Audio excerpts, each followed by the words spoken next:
Información, análisis y entrevistas. Profundidad con una mirada panorámica en Línea 1. Muy buenos días, ¿cómo están todos ustedes? Bienvenidos, bienvenidas a esta nueva edición de Línea 1 en este miércoles ya 2 de julio. Una mañana no tan fría como otras, pero esperando agradables 23 grados para la capital en esta jornada. Alejandro Guilleno nos va a acompañar hoy porque está resfriado como la mayoría de las personas en esta época, así que esperemos que ya mañana se una a este programa, ¿no? Que siempre está con su voz irreconocible. Pero hoy me acompaña la queridísima Laura Berríos, periodista de la USACH, parte del equipo de Línea 1. ¿Cómo estás, Laurita? Muy bien, aquí con el frío que uno se espera un poco, pero también con estos cambios medios raros de Estamos veranito de San Juan, donde yo creo que todos caímos un poco con eso. ¿Tú no te has resfriado este año, sí? ¿Cómo estás? No, todavía tengo la suerte de poder decir que no, pero ya veremos qué pasa más ratito con estos cambios de temperatura de la nada. Así es, vestirse con capas, y en varias regiones de nuestro territorio hay sobre 25 grados incluso. Mira, en Copiapó esto es una locura, 29 grados la máxima hoy.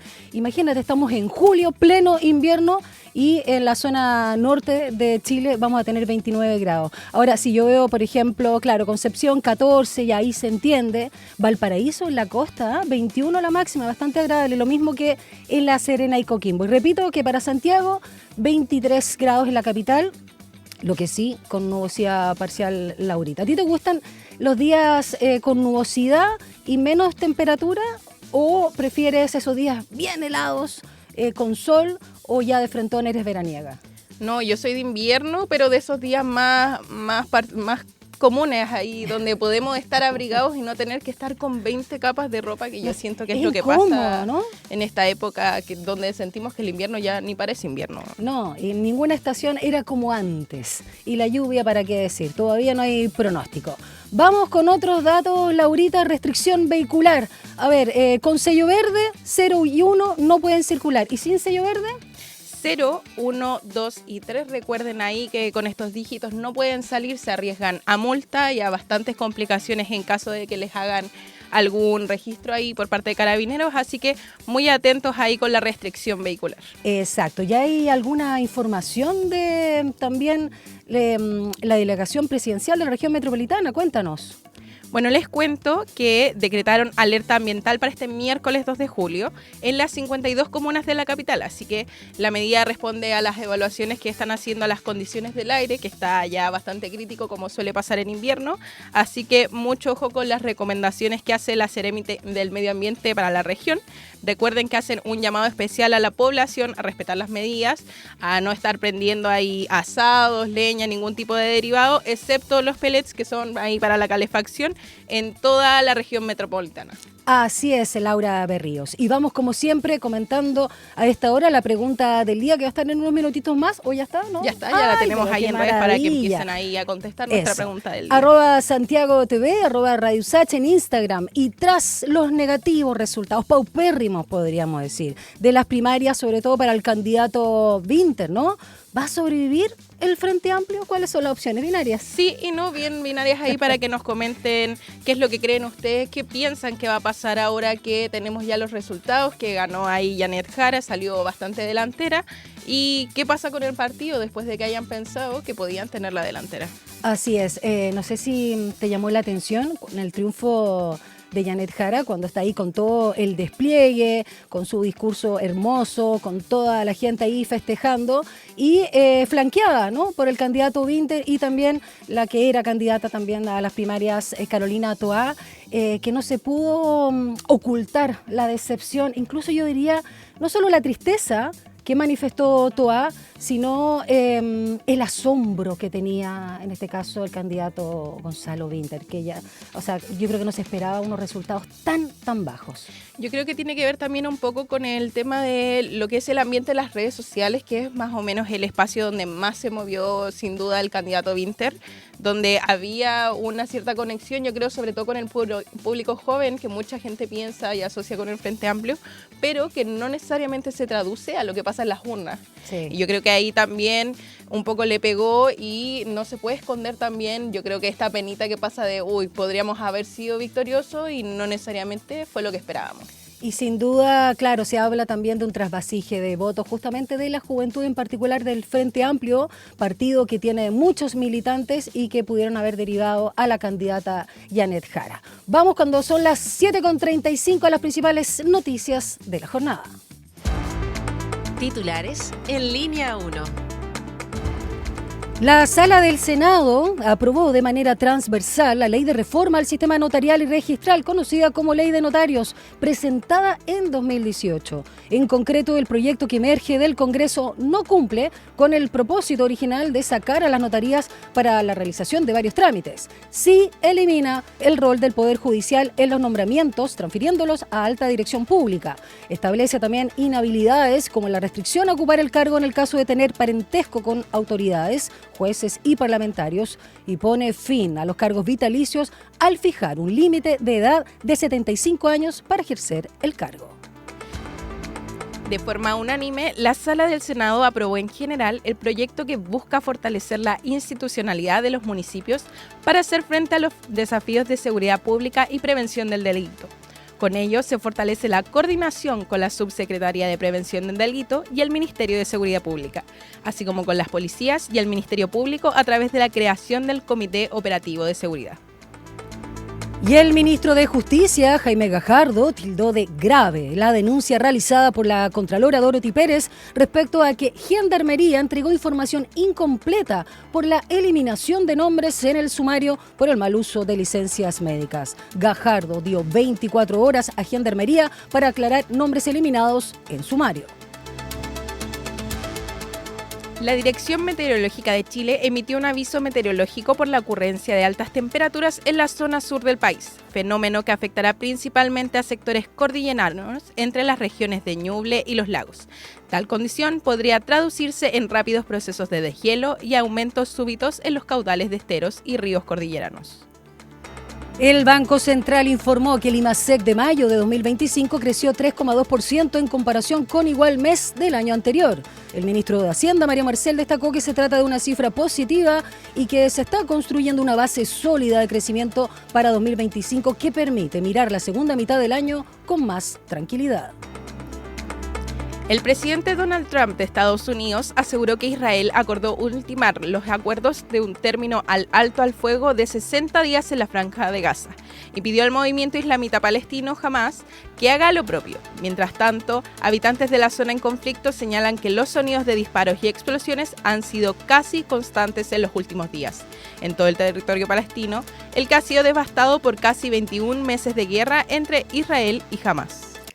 Muchas gracias, Laurita. 7:38. Un diálogo a fondo. Entrevistas en línea 1. El Instituto Nacional de Estadísticas dio a conocer la cuarta entrega de resultados del Censo de Población y Vivienda 2024. Y entre los datos más destacados, reveló un aumento en el promedio de escolaridad en nuestro país, la que sube a 12,1 años. Y también, entre los otros datos, que 3 de 4 chilenos y chilenas profesan una religión. Además, la medición arrojó que el 0,4% de la población se identifica transgénero y que un tercio de las personas mayores de 65 años declaró tener alguna discapacidad. ¿Cuál es el alcance, el impacto? ¿Qué nos dice de nuestra sociedad estos datos? Bueno, vamos a conversar desde Francia con Carolina Rojas Lach, socióloga académica de la FAE de la USACH, la Facultad de Administración y Economía de nuestra casa de estudio. Ella es doctora en sociología, académica también del Departamento de Gestión Públicas, de Políticas Públicas, como te decía, de nuestra facultad, y autora de Ayudar a los pobres, etnografía del Estado social y las prácticas de asistencia. Es un trabajo en torno a temas de desigualdades, de vulnerabilidad y género. Así que una experta para ver y revisar estos datos. Carolina, ¿cómo estás? Muy buenos días acá, me imagino, muy buenas tardes allá. Hola Daniela, mucho gusto. Hola, ¿cómo estás? Sí, aquí estamos Bien, con calor y ustedes con frío. Sí, qué envidia. ¿Están con mucho calor o porque a veces mucho calor? Extremo. Ah, extremo. Ayer y antes de ¿Ya? ayer extremo, así mucho, sí. ¿Cuántas Ustedes extremo temperaturas? allá también, así También que el frío, pero promedio. 39, 40, ¡Oh, Dios mío! ¿En qué parte de Francia sí. estás? En París, En es una París. pasantía, sí, sí. Bueno, muchas gracias por este contacto con nosotros para hablar de estos datos que ha arrojado, porque va de a poquito el censo entregando información. Y quiero partir con el tema Ujú. de la escolaridad, ¿no? Que promedio, lo decíamos, en la población de 18 años o más ha aumentado de 8,7 el año 92 hasta 12,1, como decíamos, el año 2024. Eso sí, hay que decir que el Sí. 2002 esta cifra alcanzó 9,7 años y en 2017 con 11,3 años. ¿Qué es lo que refleja? Porque tanto se habla, sobre todo post pandemia, Carolina, el tema de la deserción escolar, todo el temor y aprensión razonable que existe también con este concepto de adolescentes, niños a veces también como soldados del narco. Pero acá estamos hablando de un aumento bastante significativo. Sí, sin duda. Bueno, yo creo que es importante situar el estudio, digamos, el censo, eh, en términos de que, bueno, estas son preguntas principalmente para personas que tienen 18 años o más, por lo tanto están reflejando lo que ha ocurrido en los últimos años, digamos, no el presente en términos de cuál ha sido la escolaridad completa de la población que vivió el COVID, escolar sobre Sí, todo. Pero bueno, claramente es una súper buena noticia en el sentido de que Chile tiene el compromiso de la escolaridad obligatoria, digamos, de 12 años, y yo creo que también hace un reflejo a lo que son las políticas de educación superior y la gratuidad como un espacio y una forma de promover, incentivar y dar la posibilidad, digamos, al desarrollo de estudios post liceo, digamos, post educación secundaria. Así que yo creo que sin duda es una excelente noticia. El desagregado de esta cifra, digamos, hay que ponerle un poco más de atención, sin eso. duda, sobre todo en términos de discapacidad. Yo creo que ahí hay un punto central, digamos, a trabajar con los pueblos originarios, pero es una buena noticia. Tú dices estos aspectos en relación a la misma escolaridad, o sea, tener una educación completa, inclusiva, digna y por supuesto que sea para todas y todos.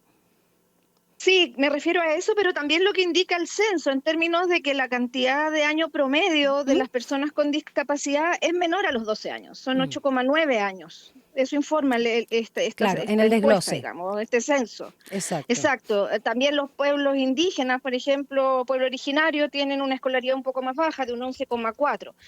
Entonces, es buena la pregunta que me haces, porque apunta en dos líneas, digamos, cuáles son las posibilidades de acceso y de desarrollo y de incorporación de manera igualitaria, digamos, en el sistema educativo, pero también abre la pregunta, y que yo creo que eso es lo central de este grupo de resultados que se entregaron ahora, es que nos habla de la pregunta por, ya estamos todos adentro en el sistema Sí, educativo, pero la calidad, pero el la aprendizaje, calidad y qué es lo que sí. implica, exacto, pensar que somos personas, que hay personas con diferencias dentro también del sistema escolar. A propósito de lo que tú decías, de cómo se hace una educación inclusiva, de cómo se hace una educación que sea capaz de incorporar a todos en igualdad de condiciones, pero al mismo tiempo reconociendo las particularidades. Carolina, y para terminar este tema, ¿tienes algunos datos, alguna información que podamos comparar cómo estamos, sobre todo frente a la región? No nos vamos a comparar con Europa,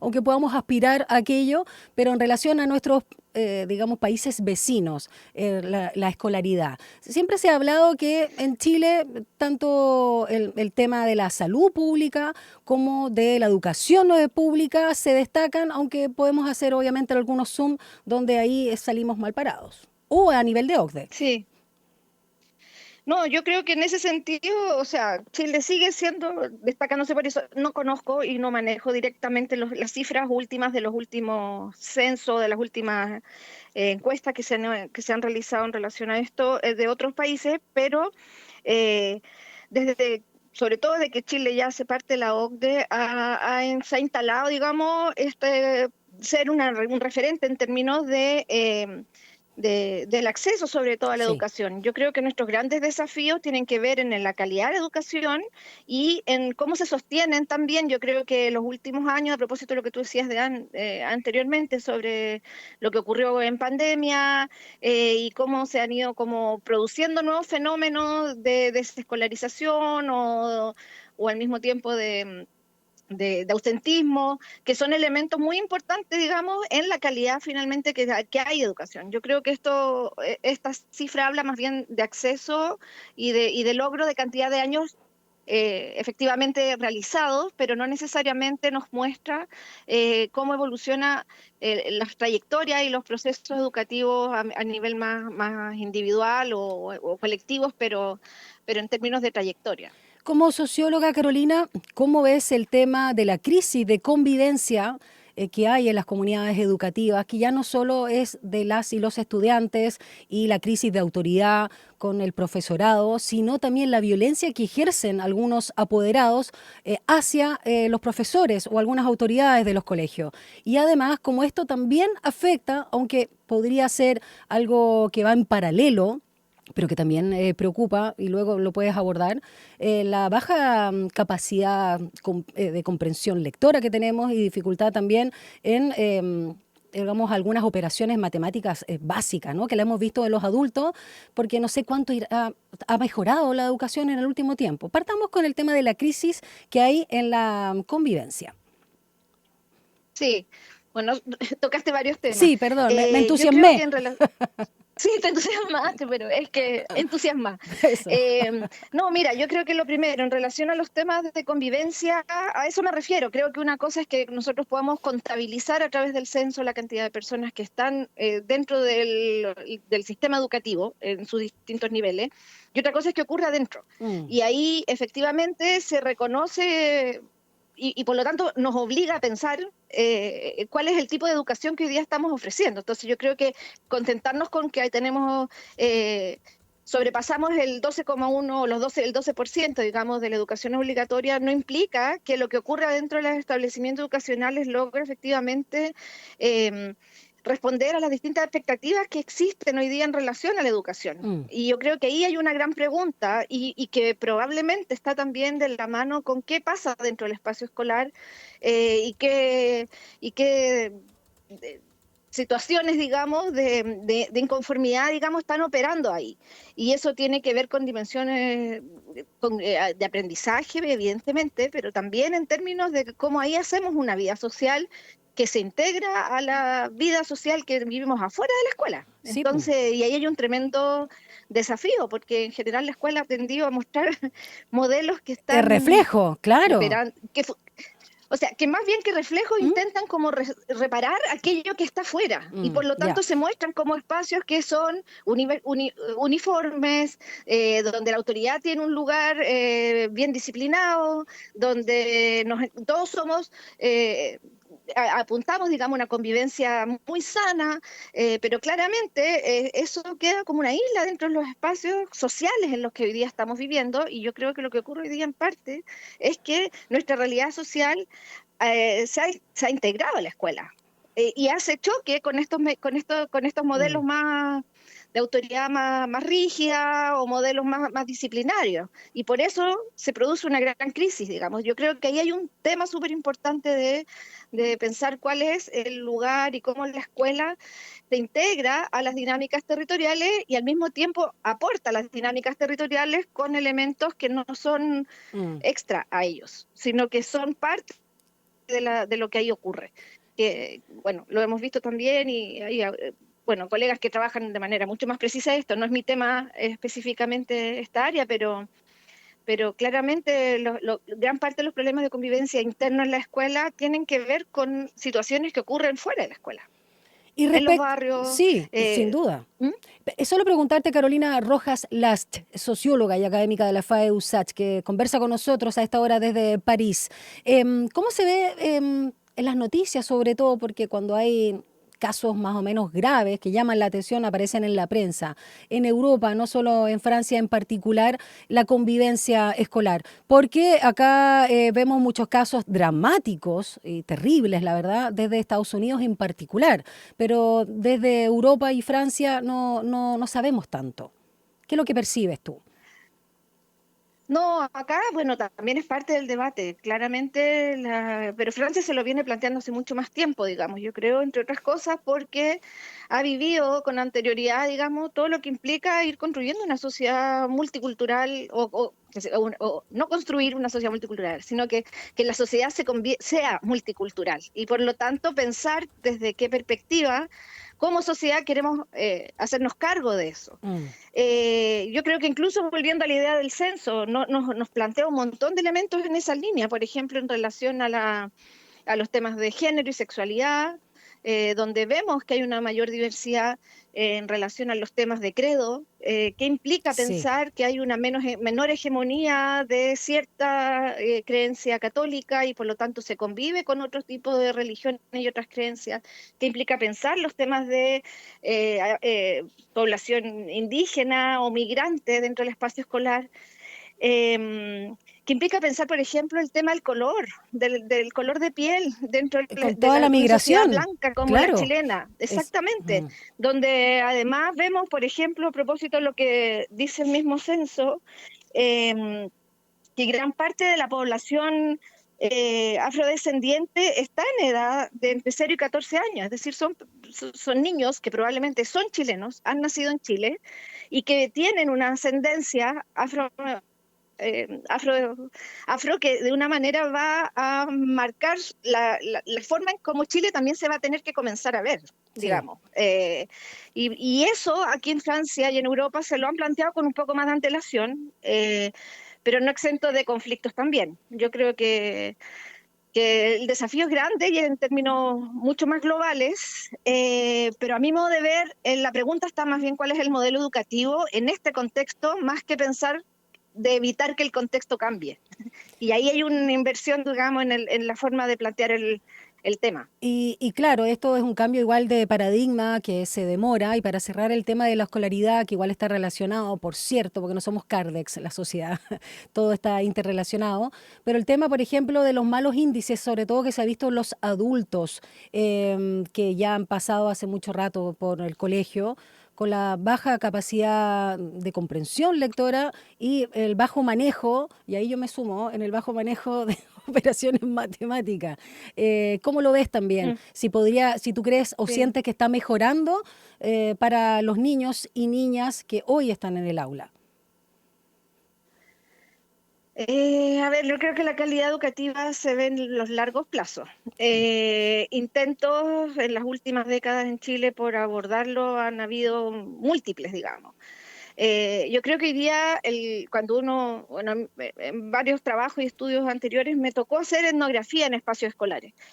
Y en ese contexto uno ve efectivamente cómo la propia dinámica de la clase, cómo la convivencia, los espacios de validación de protocolos, de normas, se toman en gran medida en la energía, digamos, escolar. Y eso muchas veces va en contra, digamos, de las posibilidades de efectivamente de desarrollar, digamos, los instrumentos, los recursos más pedagógicos que los profesores sin duda se esmeran en tener, digamos. Mm. Entonces, yo creo que efectivamente hay un desafío ahí porque en escuelas que están conmovidas, digamos, por otro tipo de problemas, las posibilidades de aprendizaje están tensionadas, pues efectivamente es más difícil poder como enseñar en contextos en que están ocurriendo múltiples cosas, como tú decías recién, con los apoderados, entre los distintos actores que participan del trabajo escolar,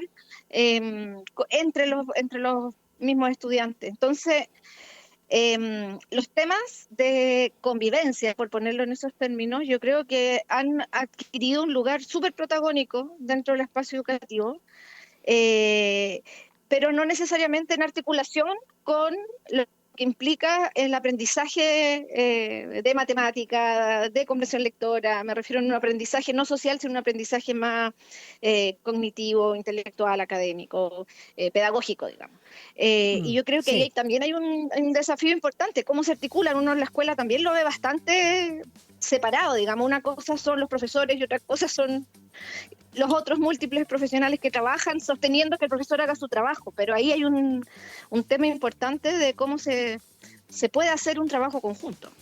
Por último, detengámonos en el dato porque algo nombramos del tema de la religión, que sigue siendo la religión católica como la principal en nuestro país, aunque ha disminuido notoriamente. Solo como dato, el año 92, el 76,9% de nuestra población se autodenominada, ¿no?, católica, y hoy es el 54%. Y ha crecido, como lo sabemos, la religión evangélica o protestante, pasando del 13,2% ese mismo año, el 92, a 16,3 el 2024. Pero solo quiero detenerme en algo que creo que es muy preocupante, que es el tema de la discapacidad, sobre todo en los adultos mayores. El 32,6% de las personas que de 65 años o más tiene discapacidad. ¿Sientes que estamos preparados como sociedad, sobre todo que estamos envejeciendo y tenemos una muy baja tasa de natalidad acá en Chile? Algo que también sabemos que ha sido crítico e histórico en Europa. ¿Estamos preparados para esta atención, estos cuidados? Y este gobierno, ¿tú sientes que también ha orientado las políticas públicas en torno a aquello? A ver, yo creo que este es un tema súper eh, predecible desde hace un buen rato, digamos. Hablar de discapacidad en etapas mayores, digamos, va muy de la mano también con lo que implica el envejecer, digamos. O sea, no necesariamente remite a algún tipo de discapacidad que provenga de otras dimensiones, digamos, sociales, genéticas o enfermedades, digamos. O también otro tipo de distinciones que no necesariamente son enfermedades y que hacen parte, digamos, de este mundo que aquí se conceptualiza como de discapacidad.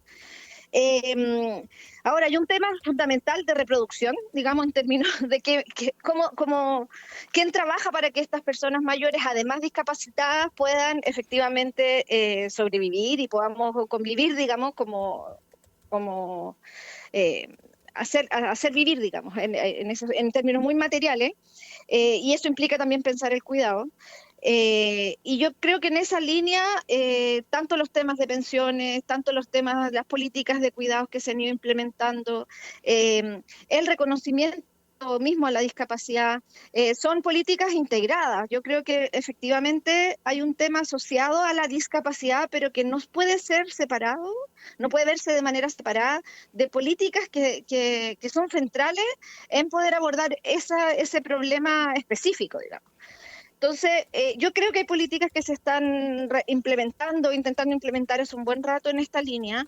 Evidentemente, y esa es la crisis, digamos, todavía no son suficientes, implica un montón de recursos, de infraestructura, de espacios de cuidado para las personas que están con mayores, digamos, y que tienen además algún grado de dependencia. Yo quisiera más bien remarcar sobre esto el riesgo de pensar la discapacidad incluido además con o asociado al envejecimiento como un problema. Yo creo que no es un problema, es la vida, digamos. El otro día conversábamos, estamos súper preparados para recibir a alguien, a un ser, digamos, que nace, que no controla esfínter, que tiene problemas, digamos, o sea, que llora, que no somos capaces de comprender, que tiene necesidades, que sin nosotros no vive, y eso es felicidad. Sin embargo, cuando llega en la etapa adulta, es un problema, y es un problema negativo. Yo creo que ahí hay un tremendo trabajo por hacer en relación a salir, digamos, de esta idea bien como capacitista, muy centrada en lo que implica la labor productiva, en donde el envejecer se haga parte de nuestra vida cotidiana, digamos, pudiendo también estar preparados para enfrentarla. Y yo creo que ahí eso obliga a hacer un cambio de giro, a hacer un giro, digamos, en relación a mirar la discapacidad y aún más envejecida como un problema. Yo creo que que esto nos abre, y no sé, la verdad es que todos estos resultados del censo nos apuntan a pensar un poco cómo podemos mirar, por un lado, el desarrollo de políticas que puedan efectivamente dar respuesta a las demandas específicas que tienen ciertas dimensiones de la vida de ciertas personas. Por ejemplo, en relación a, no sé, requerimientos médicos, o en relación a acompañamiento asociado al desarrollo escolar, o en relación a lo que implica, no sé, en relación a los temas trans, por ejemplo, lo que implica hacer la terapia o hacer el tratamiento de tránsito. Yo creo que hay elementos específicos que se deben considerar y que hay que trabajarlos fuerte. Pero eso no es todo, digamos. Yo creo que es súper importante pensar que las políticas no pueden segmentarnos como personas, digamos, porque ¿qué pasa cuando tenemos a personas afrodescendientes, trans, discapacitadas, en baja edad escolar? Ya es sobre una misma persona. O sea, y tenemos políticas que nos separan. Hay que pensar en la trayectoria de vida. A ir a sacar el registro a ir a sacar, entonces yo por una parte voy a sacar el carnet para estar discapacitada, y por otro lado voy a ir y voy a sacar tengo que demostrarle al sistema de salud de que yo estoy en un proceso de tránsito de género, y al mismo tiempo tengo que... Entonces...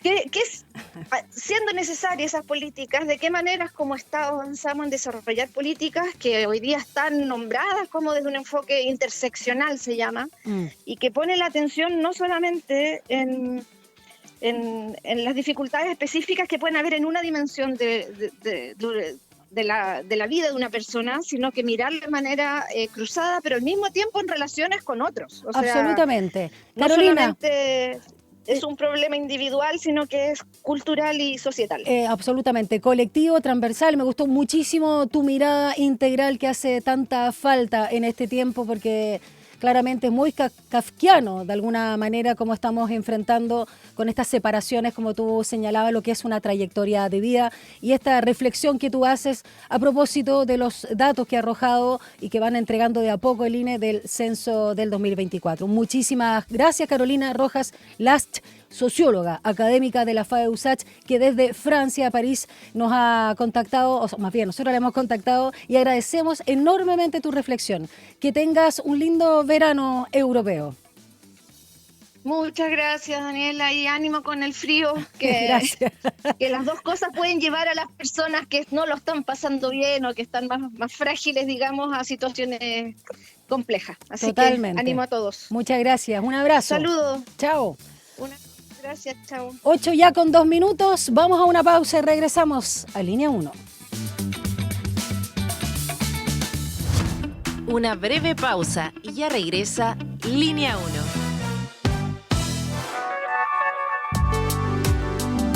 Es la hora en Radio USACH. 8 de la mañana y 2 minutos. Si tus pases te van al córner como los míos o más lejos y no logras el gol, tu lazo con el fútbol es romántico. Entonces Reino Fútbol es para ti. Una conversación íntima sobre el mundo del balompié. Reino Fútbol todos los domingos a las 16 horas a través de Radio USACH. Te invitamos a conocer la editorial USACH.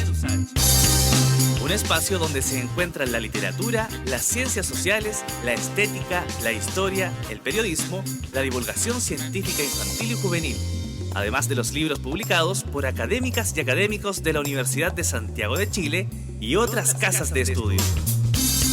Visítanos de lunes a jueves de 9 a 18 horas y los viernes hasta las 17 horas en Librería Planetario, Avenida Víctor Jara 3453, Estación Central. Revisa nuestro catálogo en librería.editorialusach.cl.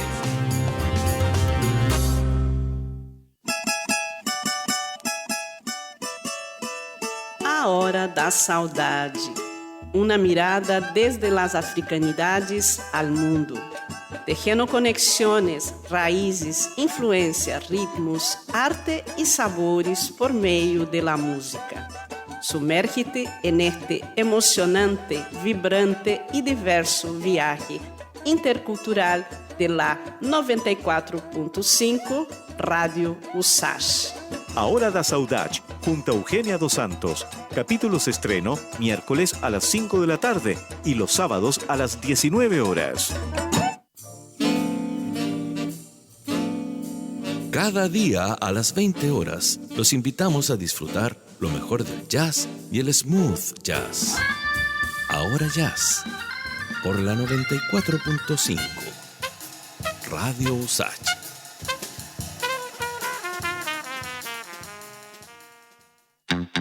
En Enlace USACH aportamos a un debate democrático y diverso más allá de la contingencia, de la mano de una amplia red de panelistas, nuestras nuevas voces. Con una mirada desde la academia, analizamos y proyectamos la actualidad, invitamos a conocer diversas iniciativas en el territorio y damos espacio a esas actividades deportivas que merecen mayor difusión. Enlace USACH, de lunes a viernes desde las 9 de la mañana por la 94.5 FM y el canal 50.2 de la señal digital abierta.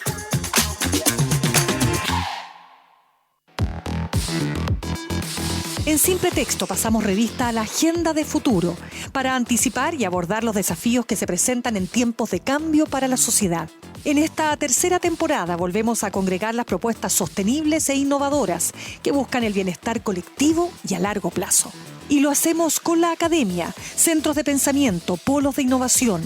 Todos y todas están convocados para un análisis profundo. Sin pretexto.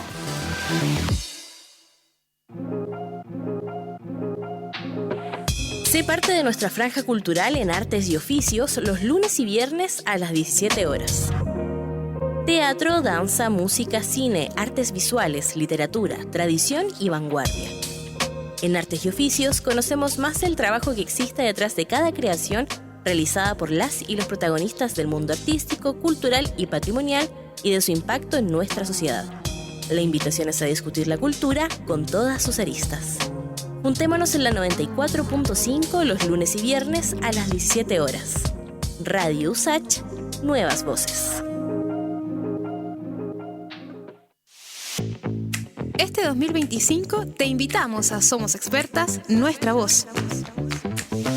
En esta segunda temporada podrás seguir conociendo las historias de vida de distintas mujeres expertas, sus trabajos, estudios e investigaciones que buscan hacer de este mundo un lugar mucho más justo. Conéctate a Somos Expertas, Nuestra Voz, cada miércoles y sábado a las 13 horas por la 94.5 FM, el canal 50.2 de la televisión digital abierta y en nuestras plataformas digitales. Radio USACH, nuevas voces. Extensión USACH, Aula Records y Radio USACH presentan Notas de Colección, un recorrido por el repertorio universal de la música de tradición escrita, desde las obras y grabaciones más célebres de la historia hasta aquellos tesoros escondidos que guardan nuestros archivos. Martes y jueves a las 21 horas te invitamos a Notas de Colección, un aporte de Extensión USACH, Aula Records y Radio USACH. Nuevas voces. Estamos de regreso en Línea 1. Titulares en Línea 1. La Sala del Senado aprobó de manera transversal la ley de reforma al sistema notarial y registral, conocida como Ley de Notarios, presentada en 2018. En concreto, el proyecto que emerge del Congreso no cumple con el propósito original de sacar a las notarías para la realización de varios trámites. Sí elimina el rol del Poder Judicial en los nombramientos, transfiriéndolos a la alta dirección pública. Y establece inhabilidades como la restricción a ocupar el cargo en el caso de tener parentesco con autoridades, jueces y parlamentarios, y pone fin a los cargos vitalicios al fijar un límite de edad de 75 años para ejercer el cargo.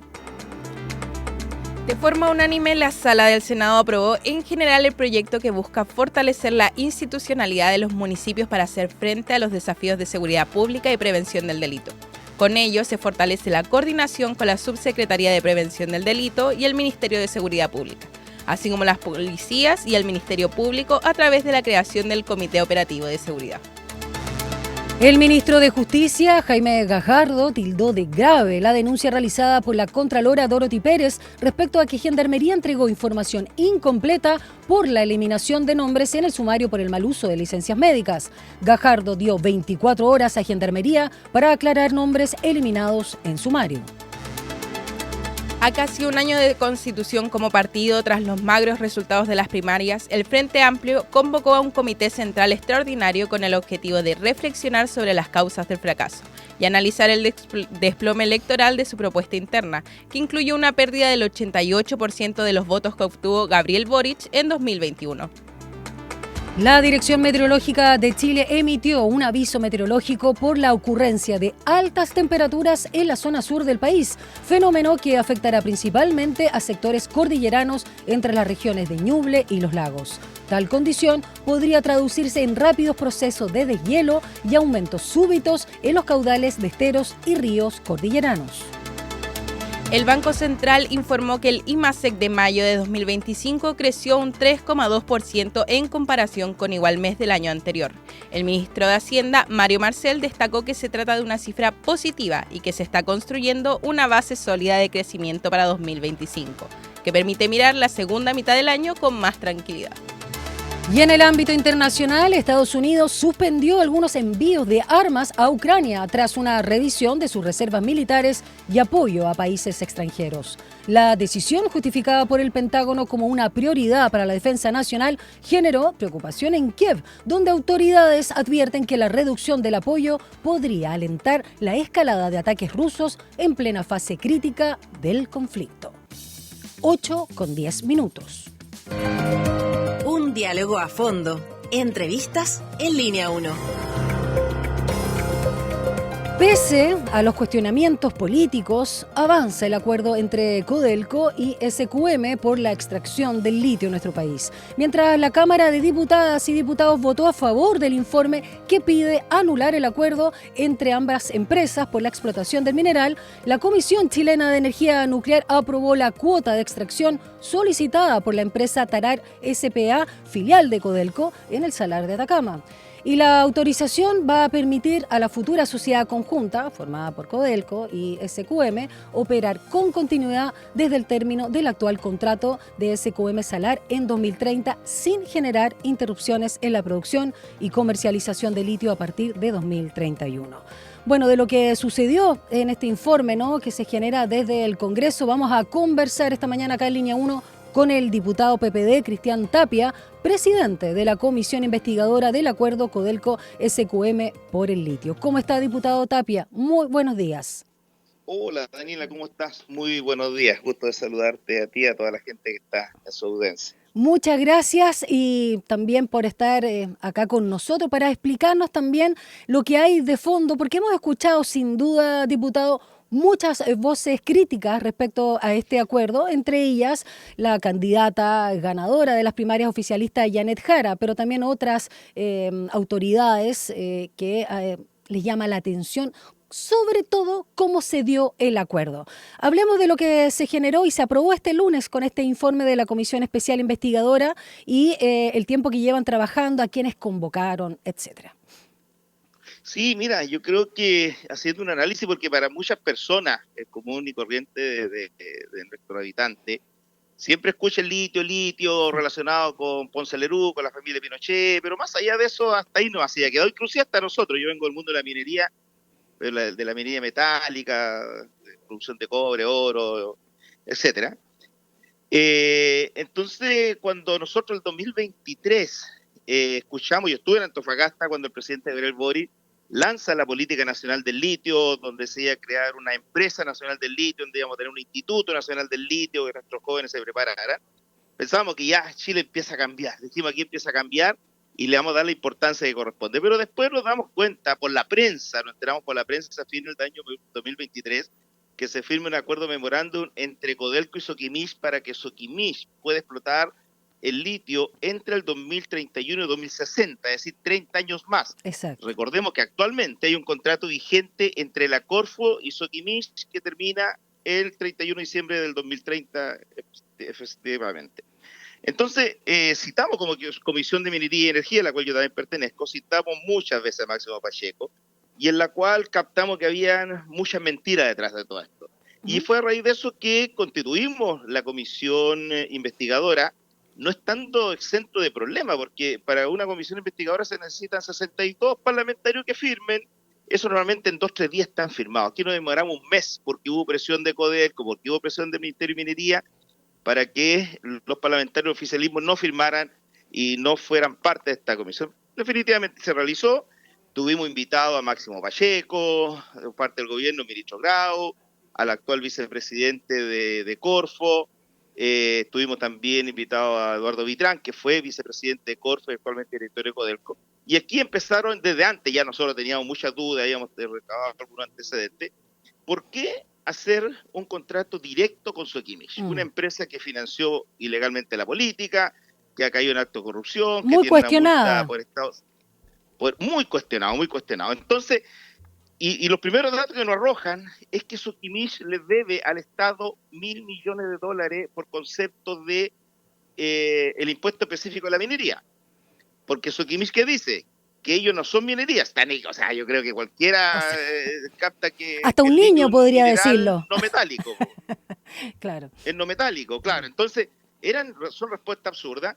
Pero sin embargo, la persona o la empresa que está al lado, que es Albert Marley, que tiene el mismo contrato con Corfo, sí paga el impuesto específico de la minería. Y bueno, y en esta comisión investigadora empezamos a ver muchos casos, por ejemplo, este contrato que tiene con Morgan Stanley, que Morgan Stanley es una empresa internacional dedicada a la banca, y que el contrato con ellos tenía una cláusula de confidencialidad. Es decir, nadie sabe por contrato, porque está tachado, cuánto Codelco le pagó a Morgan Stanley por esta asesoría. O sea, falta de transparencia por lo bajo en la negociación. Falta de transparencia total. Entonces, luego se establece de que no podían hacer ningún tipo de licitación, porque si no, le iban a hallar un valle productivo. Aquí son palabras muy técnicas que en el transcurso del tiempo lo hemos tenido que ir, pero en el fondo es que Soquimich decía, mire, si nosotros no seguimos con este negocio, a contar del 2028 le vamos a empezar a secar las piscinas donde llega todo el producto para que luego se transforme en el litio por evaporación y un aditivo químico, se la vamos a dejar seca. Entonces, cuando usted ingrese en el 2031, se van a demorar 5 años en que vuelvan a producir litio. Por eso que la ministra ayer decía en uno de su entrevista... La ministra de Minería, Aurora Williams. La ministra de Minería, que si no hacíamos el contrato con Soquimich, íbamos a perder cerca de $11.000 millones. Claro, entre 5 años se podrían perder esa cantidad, pero lo que la ministra, lamentablemente, no sé si lo ignora o no lo quiere decir, que en el contrato actual de Corfo con Soquimich está establecido que a más tardar el año 2027 se tiene que iniciar un proceso de licitación, el año 2027. O sea, pasado mañana. Y debe estar listo. Exactamente, debe estar listo el año 2029, es decir, prácticamente un año y medio antes que se termine el contrato. Pero por lo demás, Daniela, el día de hoy tenemos tecnología de punta y nosotros que estuvimos, porque esta comisión también se sonó en San Pedro de Atacama con los pueblos originarios, nosotros también ahí escuchamos todas las posturas y ya no se puede seguir produciendo litio con evaporación porque el consumo de agua es pero enorme. ¿Qué tecnología tenemos a nivel mundial? Es una tecnología con extracción directa del litio y que no causa problema al medio ambiente y reduce pero considerablemente el uso del agua. Entonces, toda esta situación lleno de mentiras, lleno de engaños, nos llevó a que hiciéramos un informe y ese informe en la comisión en la comisión investigadora, que éramos 13 parlamentarios y parlamentarias, fue prácticamente unánime porque 10 votos a favor, una abstención y 2 parlamentarios que ese día no asistieron a la sesión. Y luego lo pasamos a la sala, que este día lunes, con informe leído, lógicamente, fue contundente, 96 votos a favor, 2 en contra solamente y 17 abstenciones. Entonces esto quiere decir, porque a mí cuando a mí me eligen presidente de la comisión, yo lo digo inmediatamente, mira, aquí vamos a dejar los intereses particulares, las posturas políticas, ideológicas, aquí vamos a poner al país por el frente. Y yo creo que, desde el libertario, republicano, hasta el Partido Comunista y Frente Amplio, haber votado todos prácticamente la aprobación de este informe, en la cual, ¿qué señala este informe? Entre otras cosas, pero lo más importante es que se pide al presidente de la República que instruya a Codelco y a Corfo dejar nulo este acuerdo, porque este está solamente en un acuerdo. El contrato todavía no se firma, o sea, Sí, todavía estamos todavía a tiempo falta esa y esto etapa. no se firma. Diputado Claro, Tapia, entonces, quiero Sí. solo preguntarle también a propósito de que si se llega a concretar este acuerdo, se ha hablado mucho y se ha señalado en la prensa y nos puede explicar también a qué se debe esta pérdida que se podría generar de al menos 6.700 millones de dólares, que obviamente es muchísimo dinero que puede servir para salud, educación, seguridad y tantas prioridades que tenemos en nuestro país. ¿De dónde vendrían esta supuesta pérdida de 6.700 millones de pesos si es que se firma el acuerdo? Mira, ahí hay un análisis de muchos economistas, entre ellos Camilo Lago, que hace un tremendo análisis, pero si lo llevamos a la práctica real, Río Tinto le compra la producción de 150.000 toneladas a una empresa australiana. Se la compra en 6.700 millones de dólares. Este contrato de Codelco Soquimich es prácticamente porque es 50,001 y 49,999, es decir, 50% cada uno de la producción por 30 años más. Es decir, Soquimich va a tener una producción para ellos de 150.000 toneladas, lo mismo que compra Río Tinto en 6.700 millones de dólares. Entonces, cuando tú entras en un proceso de licitación, haces todas estas comparaciones, y porque lo que estamos pidiendo nosotros es que se licite, entonces, en una licitación tú pones específicamente, mira, el que se lleve esta propuesta son 30 años. Pues son el mejor 30 años, postor, ¿no? tendrá que pagarle al Estado exactamente 7.000 millones de dólares. Oye, ¿por qué alguien no va a venir con 7.500 millones de dólares?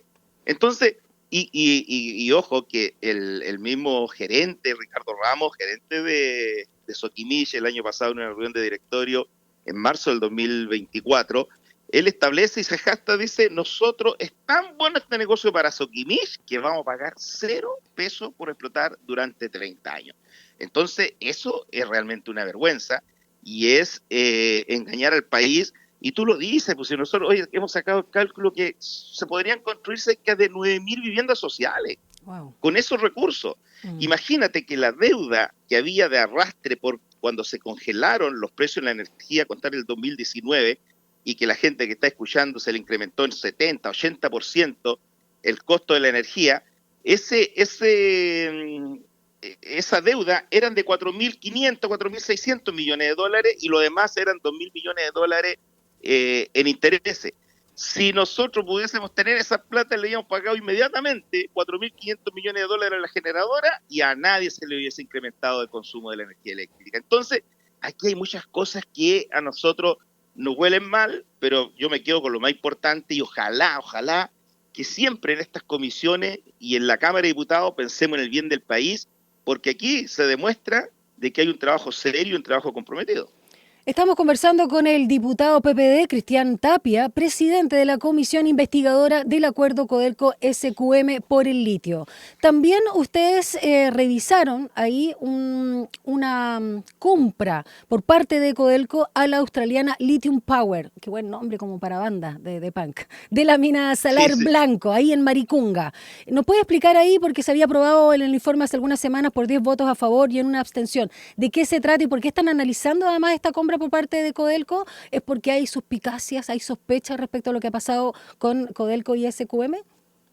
Pero de todas maneras, o sea, aquí... Están revisando todo. Por eso, lo que pasa es que, mira, yo pertenezco a la Comisión de Minería y Energía, como te decía, y el año pasado, también por la prensa, nos enteramos que Codelco le compró a una empresa australiana la explotación del yacimiento Salar Blanco en Maricunga, en la región de Atacama, donde soy yo por lo demás, en 236 millones de dólares. Cuando nosotros empezamos a revisar toda también esta situación, nos saltan varias inquietudes.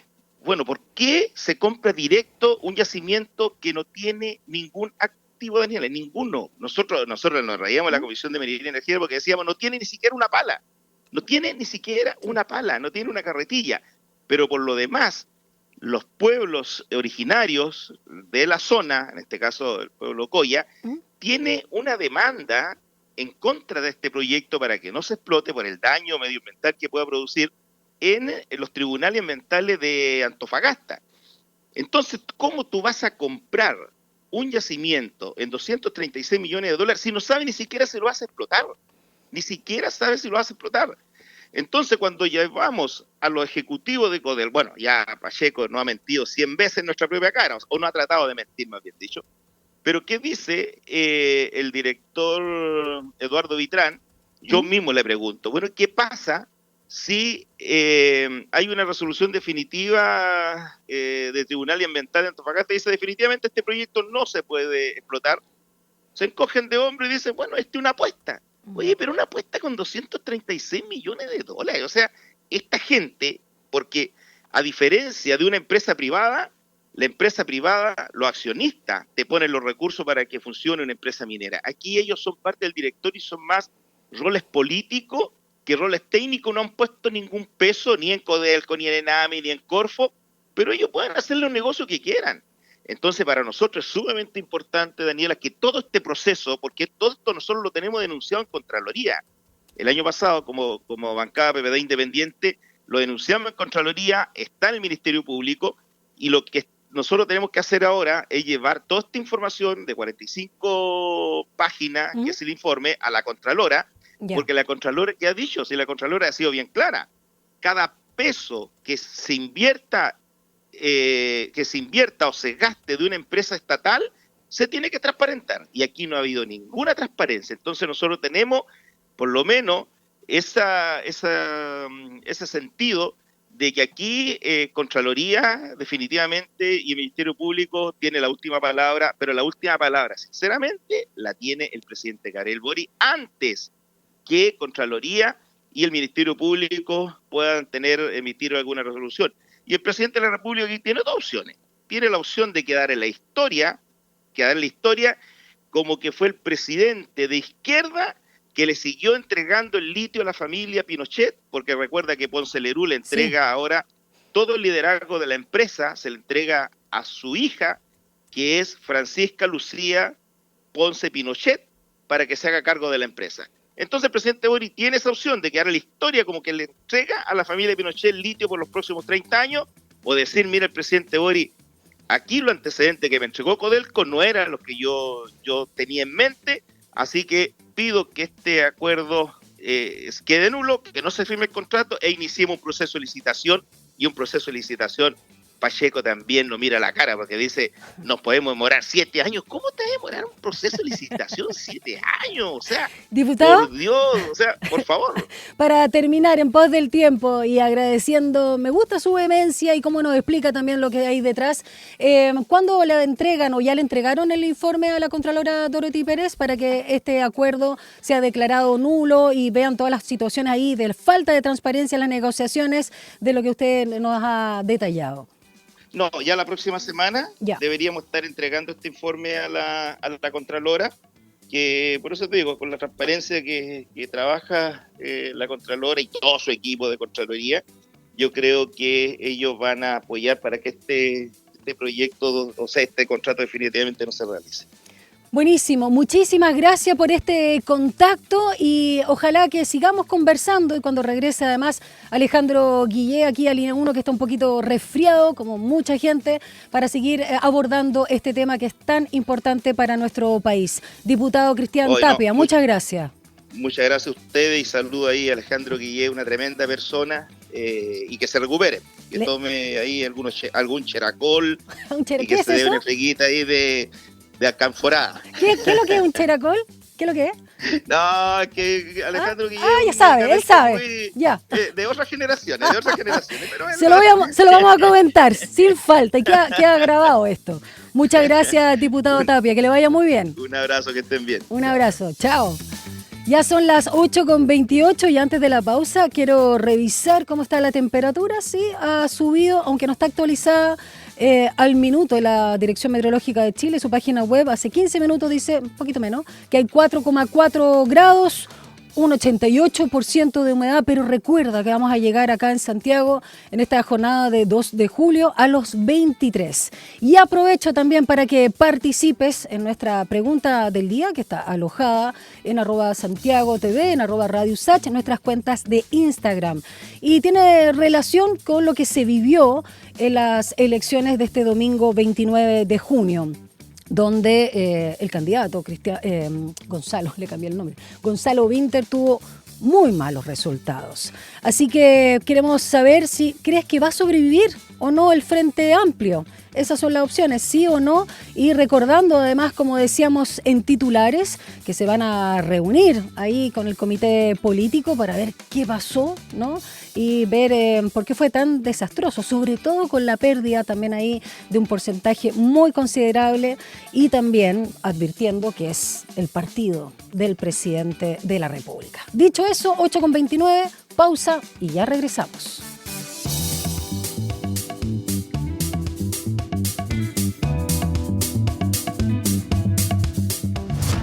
Una breve pausa y ya regresa Línea 1.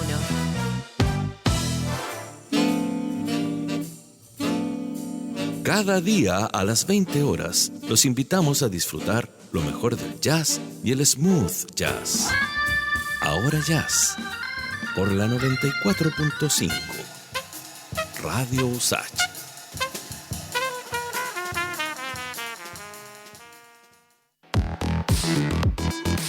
En Simple Texto pasamos revista a la agenda de futuro para anticipar y abordar los desafíos que se presentan en tiempos de cambio para la sociedad. En esta tercera temporada volvemos a congregar las propuestas sostenibles e innovadoras que buscan el bienestar colectivo y a largo plazo. Y lo hacemos con la academia, centros de pensamiento, polos de innovación.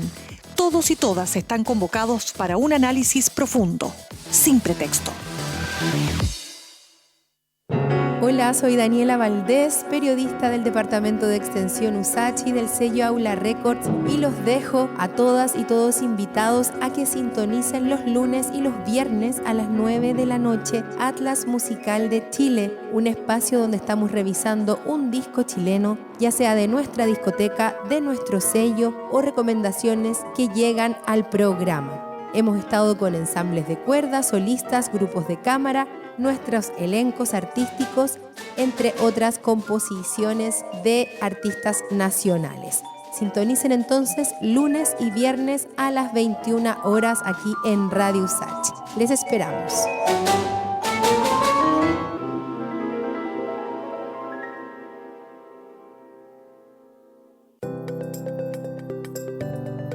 Hola, soy Nicolás Fernández, psicólogo y más conocido en Instagram como Un Psicónico. Te invito a escuchar Estado de Ánimo, un programa donde hablaremos de salud mental en serio, sin tecnicismos ni frases vacías, junto a interesantes panelistas. Desde la contingencia nacional, las relaciones, el cansancio cotidiano y esas emociones que no siempre sabemos nombrar. Porque cuando Chile piensa, ¿cómo se siente? Estado de Ánimo en Radio Usach, todos los martes a la 1 de la tarde, para hablar, pensar y sobre todo acompañarnos. Radio Usach, nuevas voces, nuevas formas de escucharnos.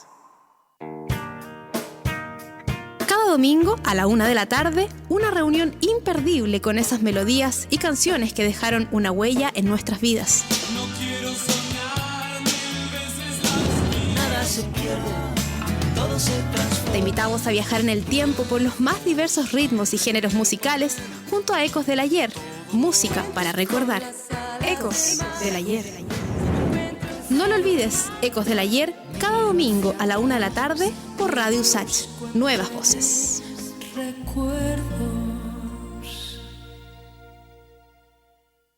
El antiguo arte de leer no pasa de moda en Radio Usach. Siempre estamos leyendo miradas, intenciones, entre líneas y muchos libros. Novedades de todos los géneros, formatos y estilos. Novelas, ensayos, poesía, historia. Autoras y autores consagrados y emergentes. De editoriales independientes y masivas. Nada se nos escapa en Frecuencia Literaria. Porque compartir lecturas es compartir mundos. Sintoniza con nuestra frecuencia literaria cada martes y jueves a las 17 horas por la 94.5 FM Radio USACH. En Enlace USACH aportamos a un debate democrático y diverso más allá de la contingencia, de la mano de una amplia red de panelistas, nuestras nuevas voces. Por una mirada desde la academia, analizamos y proyectamos la actualidad, invitamos a conocer diversas iniciativas en el territorio y damos espacio a esas actividades deportivas que merecen mayor difusión. Enlace USACH, de lunes a viernes desde las 9 de la mañana por la 94.5 FM y el canal 50.2 de la señal digital abierta.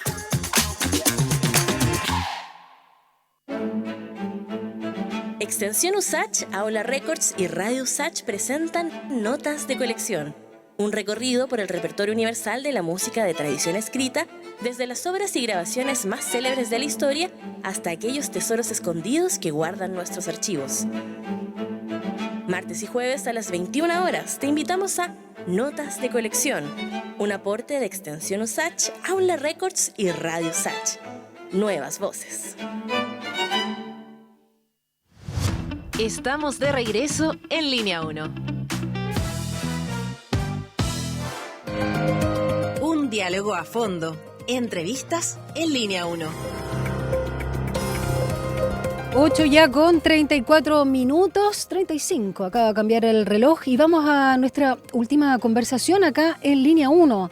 Porque, bueno, hemos conocido en el último tiempo una serie de hechos que preocupan a las autoridades y a la sociedad también en su conjunto y a expertos en particular en el tema de la seguridad, ligados al crimen organizado.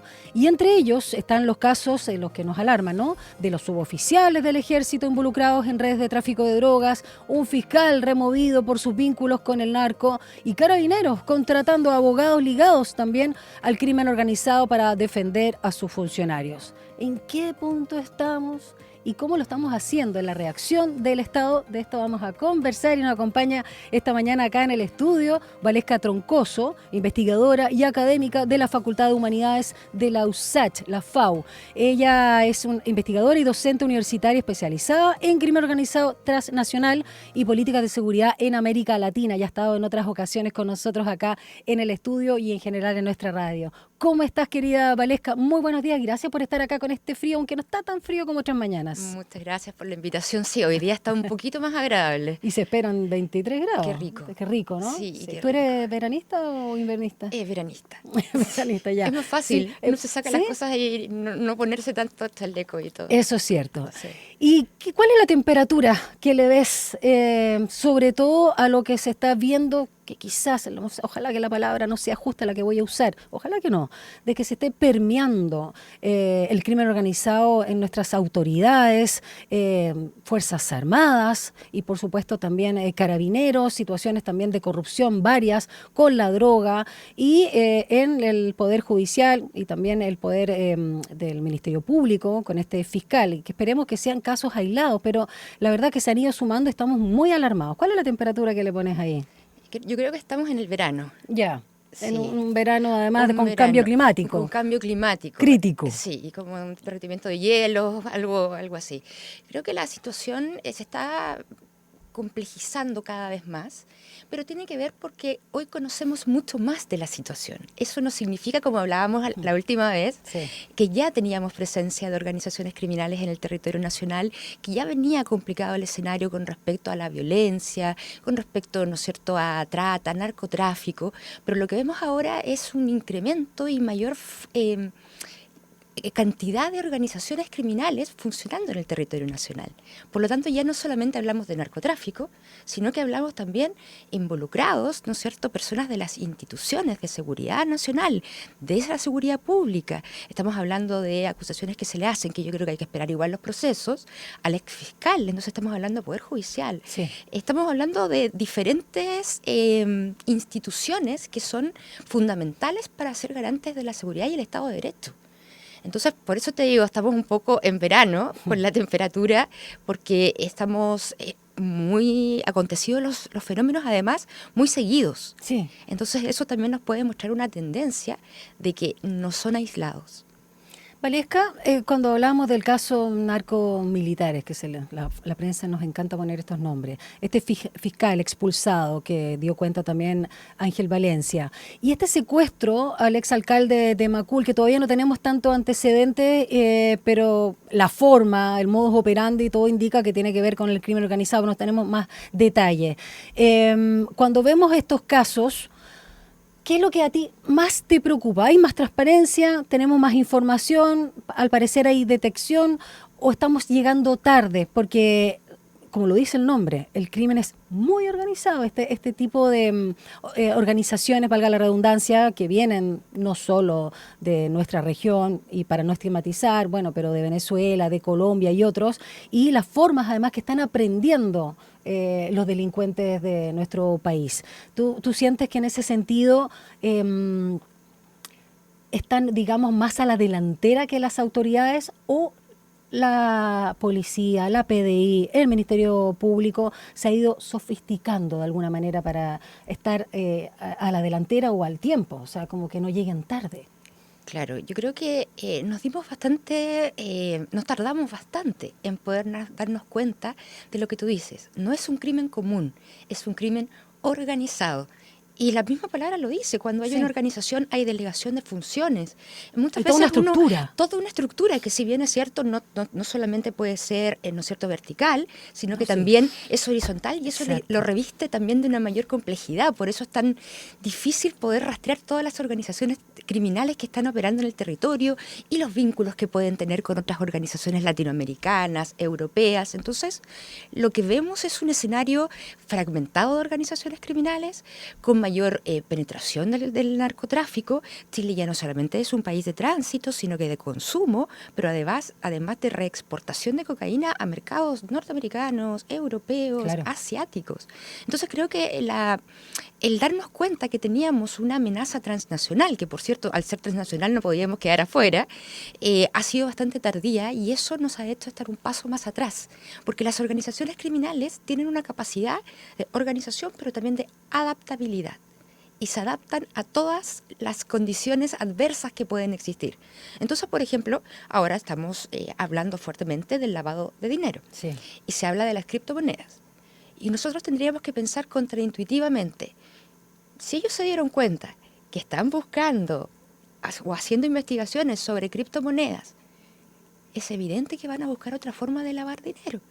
Entonces todos van a estar centrados en las criptomonedas, y ahora ellos estestán adaptándose a otra situación. Otra forma. Exactamente, entonces por eso creo que uno tiene que mirarlo, no ser futurólogos, porque ahí no nadie podría dar certezas, pero sí análisis prospectivos que nos muestren diferentes escenarios que podrían las organizaciones criminales empezar a utilizar como modus operandi. Y no es tan difícil. No es tan difícil, si es solamente pensar contraintuitivamente hacia dónde uno cree que van las cosas, y luego digo, bueno, pero también puede ser al revés. Valesca, y por lo mismo, ¿te parece que es necesario, y si basta? Porque además podría ser que es una de las tantas medidas que hay que tomar, pero hay resistencia con el levantamiento del secreto bancario. ¿Urge llegar a ese acuerdo que se pueda levantar para seguir la ruta del dinero? Porque nosotros escuchamos a algunas autoridades que decían que básicamente los narcos o los líderes del crimen organizado y distintas, digamos, redes tenían casi la plata bajo el colchón, lo cual es una broma, una mofa. Claro. Es interesante lo que tú dices del secreto bancario, porque pareciésemos creer que no existe alzamiento del secreto bancario. Eso existe en tanto haya una investigación que esté fundamentada. Lo que se solicita es una flexibilización. Y eso yo creo que no sea tan engorroso el proceso. Exactamente. Pero siempre va a estar vinculado a un proceso investigativo. No es que haya una vulneración de los derechos del ciudadano, sino que hay un proceso investigativo y tiene un propósito claro que tiene que ver con la ruta del dinero. Porque hay que dar golpes a las organizaciones criminales, y por ahí va, ¿no es cierto?, el camino, que no es el único y tampoco va a ser el 100% efectivo. Entonces, esta flexibilización del alzamiento del secreto bancario, lo que permitiría es incorporar nuevos delitos o manifestaciones del crimen organizado que no estaban consideradas, porque normalmente es tráfico de armas, narcotráfico. Eso es como de perogrullo. Pero ahora podríamos incluir el sicariato. Uy, sí, impresionante. Porque eso no lo teníamos considerado antes como un delito. Entonces creo que esta flexibilización nos daría la posibilidad de poder incorporar nuevos delitos, ¿no es cierto?, desarrollados por organizaciones criminales, y eso nos da la posibilidad de ampliar el espectro de las investigaciones. Y que no sea tan engorroso también el proceso, porque si te pones a pensar la investigación del Tren de Aragua, Sí. el que se llamó Operación Tren del Mar, estuvieron casi 4 años investigando esta situación. Entonces, no es fácil. Y además, estamos hablando solo que se le dio un golpe económico a una franquicia del Tren de Aragua. Y a lo largo de Latinoamérica son más de 200, 300. Qué curioso esto de hablar en términos empresariales, ¿no? La franquicia, de alguna manera, del crimen organizado. Valesca, tú ya que también conoces de lo que pasa en la región, ¿no? Porque eres especializada, como decíamos, en crimen organizado transnacional y políticas de seguridad en América Latina. A mí me llama la atención, y corrígeme porque a lo mejor es una percepción, ¿por qué no ha permeado, no ha entrado hasta el minuto tanto el crimen organizado en nuestro país vecino, que es Argentina? Porque la verdad que parece que no hay una crisis tan dramática como la que vivimos nosotros. ¿Tiene que ver con el fenómeno de la migración solamente o hay otras, digamos, características propias de este gran país, porque es enorme además, que con todas las crisis económicas y de política de todo tipo que tiene, no se ven tan alterados por el crimen organizado como nosotros? Yo creo que ahí hay que poner atención. Ya. Porque me parece que nosotros vemos a Argentina, Uruguay, por ejemplo, como países muy estables y muy lejanos a la presencia del crimen organizado. El tema es que no es así. Ya, no es así. No es Era así. una percepción. Es una percepción, pero es válida porque tenemos poca información sobre ellos. Yo el año antepasado, el 2023, publiqué un paper sobre los puertos de San Antonio, el puerto de Montevideo y el puerto de Buenos Aires, cómo estaban siendo utilizados por el tráfico de cocaína. Y esa investigación demuestra que efectivamente están permeadas las instituciones. Si bien es cierto, tienen bajos niveles de violencia, eso no significa que no haya corrupción. No significa, por ejemplo, que la ciudad de Rosario, en Argentina, esté controlada por los monos. Sí. Rosario es un caso y los niveles lamentablemente emblemático. Claro, pero además el lugar que ocupa el puerto de Rosario, por ejemplo, es muy importante dentro del circuito de la hidrovía que conecta Bolivia, Paraguay, Uruguay, Brasil, y por ahí se reexporta la cocaína. Y el puerto de Rosario tiene un movimiento de container enorme. Y por lo tanto, los puertos se miden por la efectividad y la rapidez en la cual se desplazan las embarcaciones. Entonces tiene tanto movimiento que no controlan con escáner.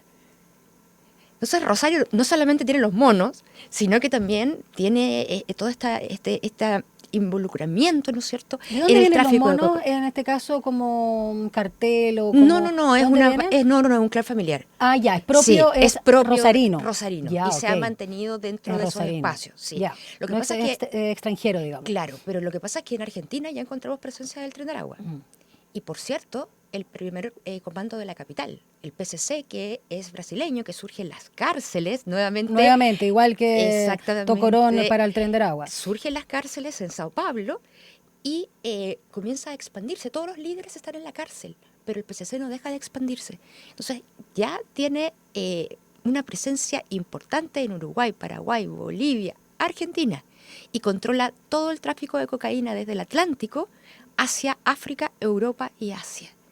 Y la pregunta sería, ¿por qué nosotros quedaríamos exentos de eso? Entonces ahí uno tiene que empezar a pensar contraintuitivamente, que es un poco la tesis que yo sostengo en un capítulo del libro que acaba de salir publicado, que hablo sobre los puertos chilenos, y digo eso, hay que pensar contraintuitivamente. El delito, el crimen desarrollado por las actividades criminales, desarrolladas por organizaciones criminales, muchas veces nosotros las vemos de forma lineal. ¿Sí? Y eso tiene que ver con nuestro pensamiento, ¿no es cierto?, vertical y horizontal y no lateral. ¿Sí? Entonces acá es como una invitación, ¿sí? Veamos las cosas de diferente manera. Tienen diferentes opciones y ¿por qué nosotros tendríamos que pensar que van a funcionar todas de la misma forma, como un molde? ¿Asesoras, tú trabajas con algunas autoridades que están a cargo de combatir el crimen organizado, Valesca? En algunas ocasiones me han llamado como parte de la sociedad civil, pero no hay tanta atención de los investigadores académicos para incorporarlos a las decisiones políticas, por lo menos como asesorías o consultorías. Creo que eso estamos al debe. Estamos al debe, sí. Valesca, y ya que hablábamos de los puertos y que conoces, ¿cuál es el nombre de tu libro? Mi capítulo, el libro se llama Violencia en Chile, es publicado por el Centro de Estudios Públicos y el Fondo de Cultura Económica. Perfecto. La semana pasada estuvo Evelyn Matei y Carolina Toá presentando el libro en el CEP. Wow, y mi qué capítulo, dupla. qué dupla, Qué claro. dupla.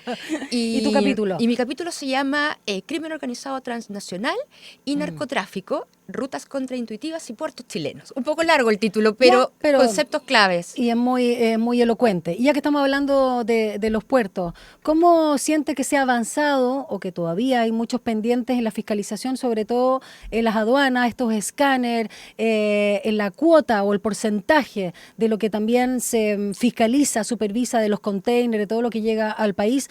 Porque además, a propósito de las armas, por ejemplo, son súper creativos para entrar armas de forma no solo, digamos, fragmentada, incluso con estas... ¿cómo se llaman? Impresoras 3D, que también sirve, digamos, para generar una base de un arma. Y bueno, y todo lo que implica también algunos químicos, drogas, entre otras sustancias o artefactos que son justamente parte del crimen organizado, de su negocio. ¿Cómo están las aduanas en nuestro país hoy? Mira, en este capítulo del libro yo señalo que hay 7 escáneres móviles, camiones móviles.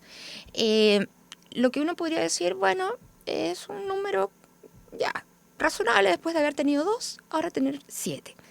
El tema es que podríamos tener 60 camiones de escáner. El problema es que los camiones de escáner no aseguran que vayan a detectar los contenedores que están contaminados.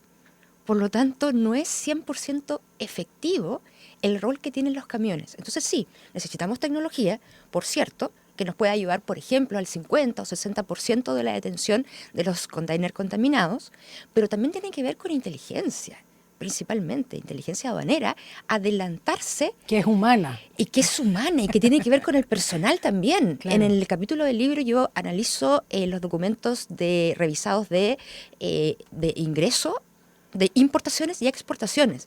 Hay una mayor atención de las importaciones, lo que entra al país, pero lo que es exportación, lo que sale del país, las causas investigadas son muy pocas. Entonces, claro, lo que vemos es, necesitamos tecnología, sí, pero no es 100% efectiva. Tomando en consideración además que a nivel mundial solamente el 2% de los contenedores son revisados. Sí. Entonces es un negocio muy, muy rentable, porque imagínate que ellos no pagan por el transporte. Las navieras, entonces son utilizadas además. Todo lo que es el transporte legal es utilizado por las organizaciones criminales, entonces les sale gratis. Y si en algún momento tuvieran que invertir más dinero, se lo traspasan al consumidor. Wow, claro, nosotros pagamos aquí con los impuestos. Claro, no, y además el consumidor de cocaína. Ah, el consumidor de cocaína, claro. Sí, por ejemplo, en el mercado asiático, Corea del Sur, $340 el gramo. Wow.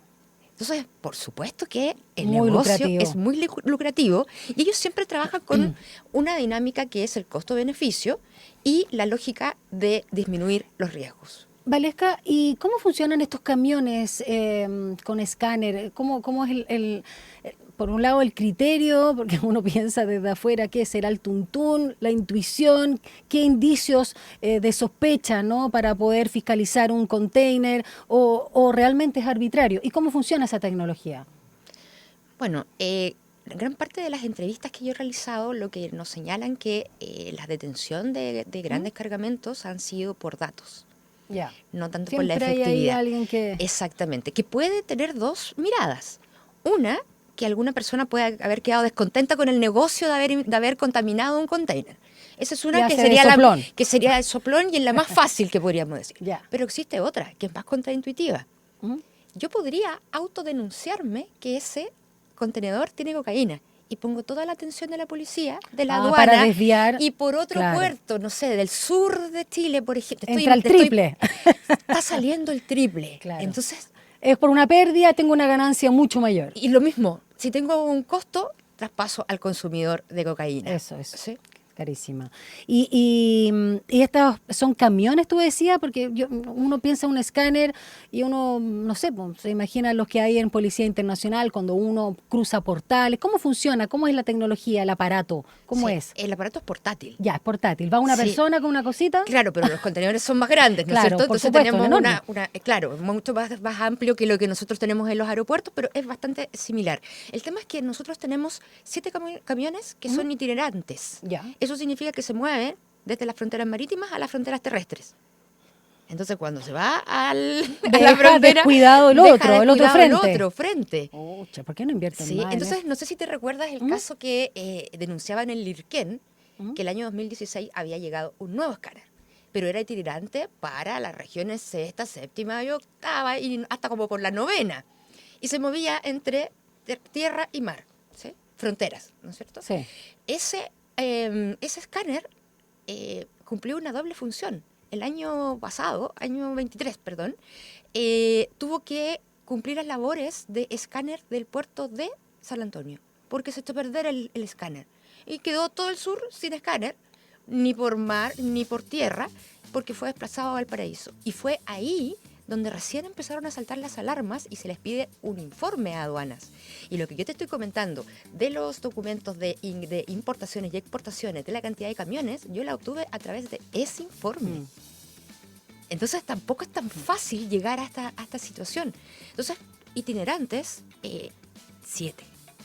No, impresionante. Es impresionante la baja y con esta rotación, por supuesto, estos escáner, cuánta droga, cuántas armas se nos están ahí, como se dice en buen chileno, colando y pasando desapercibido y con estas estrategias tan creativas, hay que decirlo, ¿no? Por eso tu pensamiento contradictorio es súper necesario, porque no queremos que justamente siga a la delantera el crimen organizado. Valesca Troncoso, investigadora y académica de la Facultad de Humanidades de la USACH, una seca, como diríamos, docente universitaria especializada en crimen organizado transnacional y política de seguridad en América Latina. Muchísimas gracias, porque además eres muy clarita para explicar las cosas, por haber venido acá al estudio. Y puedo pasar un pequeño aviso. Todos los datos que quieras. Que la Universidad de Santiago está a la vanguardia, porque en este semestre vamos a tener un curso sello en la Facultad de Humanidades sobre crimen organizado transnacional y va a estar abierto a todos los estudiantes de pregrado de la universidad. O sea, es transversal. Sí. ¿Es optativo? Es optativo y lo voy a impartir yo, Mira, pero por eso digo una pequeña... Pero también que la Obvio. universidad está asumiendo una responsabilidad creo que importante y es a la vanguardia. Así que también destacar el rol que tiene la ¿Podría universidad. venir a conversar con nosotros los Por periodistas, las y los periodistas Pero de acá de la radio? Encantadísima. cuando Para ustedes hacer una quieran. suerte de capacitación. Que Encantadísima. patúa yo, ¿no? No, pero encantada. Yo feliz, porque creo que eso es lo que necesitamos. Alianzas. Eso. Sí, alianzas entre los académicos, los periodistas, los estudiantes. ¿Sí? Porque es un tema muy actual que nos afecta a todos. Así que paso el aviso el segundo semestre. Y el libro. El libro, Violencia en Chile, el capítulo 7. Eso, ese es el fundamental. Muchas gracias, Valesca. Gracias a ti, Que te vaya muy bien. Y linda semana. Muchas y sobre gracias. todo que estamos en este día bisagra, miércoles 2 de julio. Que te vaya muy bien. Gracias. Son las 8:56. Vamos a revisar las principales actividades que se van a realizar en esta jornada. Las noticias que marcarán la jornada. Ahora, la agenda del día. Hoy a las 10 de la mañana, el INE publica en su web el índice de empleo población extranjera del periodo móvil marzo-mayo 2025.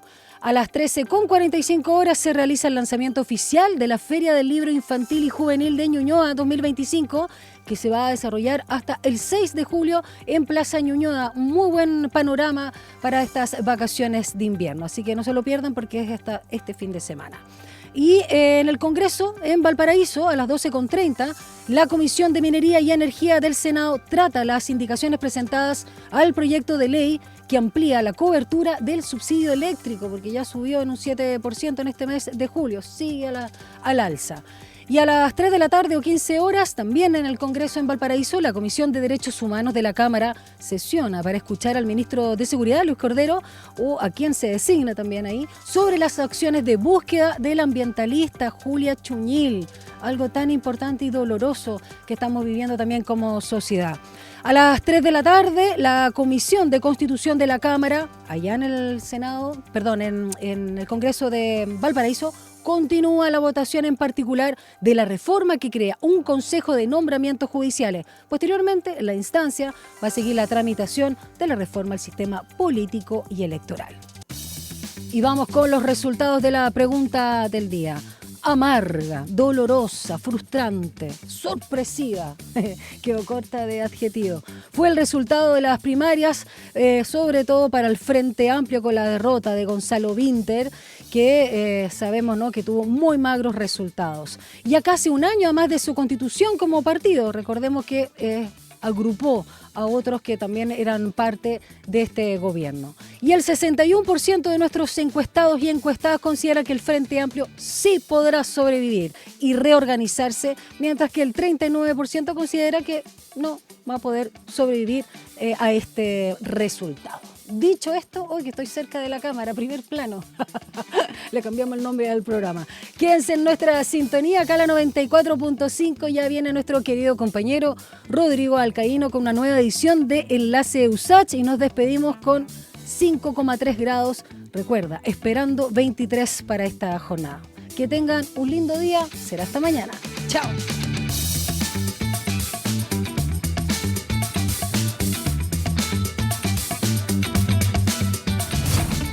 Información, análisis y entrevistas. Profundidad con una mirada panorámica en Línea 1.